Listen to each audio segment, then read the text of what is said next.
Ang araw lumilipas, ang bilis ng panahon. Halos di namamalayan, may edad ka na ngayon. Bakit di pa din alam mga sariling desisyon? Tuloy lang sa pangarap, angkinin mo lang yung ambisyon. Marami ka mang misyon o kaya konsimisyon. Gabayan ang iyong sarili, lagi magpakondisyon. Kahit san ka maparon, basta laging ibaon. Sa kukote mo na magsaya ko no meron ka ngayon. Ito ang kwento ng sariling buhay kong maralita ngayon. Alamin mo na kasi ako na magsalita. Sa sobra ko kasing harot, sakit ko pa magsalita. Pero kahit na ganon, hindi ako yung walang ya.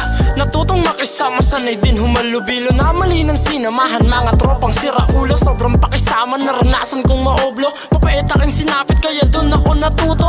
Araw-araw halos dinadalaw ni inay. Habang sa bahay naman nagmumukmuk aking itay. Halos di ko na alam kung paano ang gagawin. Sana di na lang nangyari na kami yung salarin. Hanggang sa lumaon tinuloy ko aking pag-aaral. Dala-dala ko lagi mga karanasang aral. May girlfriend ako noon kung hindi niya lang alam. Araw-araw inspirasyon, tulong sa puso ko lamang. Pinawian siya ng buhay, mundo ko'y wala ng kulay. Hinarap mga pagsubok, pamilya nakaalalay. Lagi akong tulala na parang wala nang malay. Gusto ko na din matapos ang aking sariling buhay. Pero kahit na ganon, nilabanan ko lahat. Nakaaga pa yung magulang, kaibigan kong tapat. Hanggang sa maging maayos ang sarili ko ulit. Kaso simula pa lang napighatikan sinasapit. May sakit aming inay, lubha ang karamdaman. Kitang kita sa pamilya kung paano siya lumaban. Buhay pa naman ako, yan ang huli niyang mensahe. Umiiyak na lang kami nang walang sinasabi. Hanggang sa sumunod akala kong ay magtatapos. Lagi kong sinasambit na bahala na po ang Diyos. Na ang trahedya at pasakit kailan ba magtatapos. Sobrang sakit na nangyayari, para bang isang kunos. Lumipas ang 10 buwan, naming itay ay sumunod.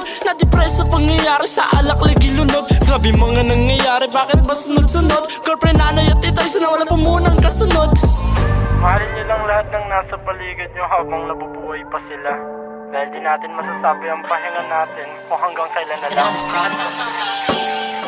Ako'y laging puyat, sa kakaisip ay pagod. Sinubukan ko na din sa alak lagi maglunod. Hindi pala siya solusyon at hindi rin siya sagot. Sa kalungkutan na binalot, magdasal ka't lumuhod. Kaya ako to sinulat, hindi para magpaawa. Marami na rin ako nakita't nakasalamuha. Pag nawawala yung tao, siya ka lang siya lumuluha. Maling-mali na desisyon, siya yung nakakaawa. Hanggat buhay pa sila laging pahalagahan. Hindi kasi habang buhay sila palaging nandiyan upang ikay gabayan at alalayan sa daan. Salamat sa aking magulang, di niyo ko pinabayaan. Ito na po ako, nasa edad na ng husto. Pilit kong kakamitin mga pangarap na gusto. Salamat sa suporta nyo, ito rapper na po ako. Balang araw lalapag sa entabladong gusto ko.